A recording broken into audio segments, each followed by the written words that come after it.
நம்ம ஏன் சோகமாக இருக்கோம் அப்படிங்கிறது சோகமாக சொல்ல போகிறேன். Psychology பிகைன் sadness. சேட்னஸ் எப்படி உருவாகுது? நம்ம ஒரு விஷயம் எக்ஸ்பெக்ட் பண்ணி வச்சுருப்போம். அது ரியாலிட்டியில் நடக்கலை அப்படின்னா அப்போ தான் நம்மளுக்கு ஒரு சேட்னஸ் உருவாகுது. சேட்னஸ் உருவானதுக்கப்புறமா அது எந்த மாதிரி சமம் அப்படின்னா, நம்ம ஃபிசிக்கல் பெயின் எவ்வளோ பெயின் ஆனால் நம்மளுக்கு வலிக்குமோ அந்த மாதிரி நம்ம எமோஷ்னல் பெயின் அதுக்கு ஈக்குவலானது. இது மூலயமா நம்மளால் ஏன் இது எக்ஸிஸ்ட் ஆகுது, இது மூலயமா என்ன பண்ண முடியுது அப்படின்னா, நம்மளால் நிறுத்தி நிதானமாக யோசிக்க முடியுது.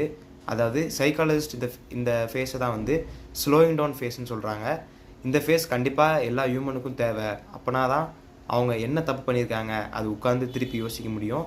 அதே மாதிரி ஒரு எனர்ஜியும் சரி, ஒரு மோட்டிவேஷனும் சரி, அந்த இடத்துல எங்கே நம்ம அதிகமாக ஸ்பெண்ட் பண்ணிட்டோம், ஒரு செகண்ட் நின்று நிதானமாக அவங்கள பற்றி யோசிக்கிறதுக்கான ஒரு ஃபேஸாக இருக்குது.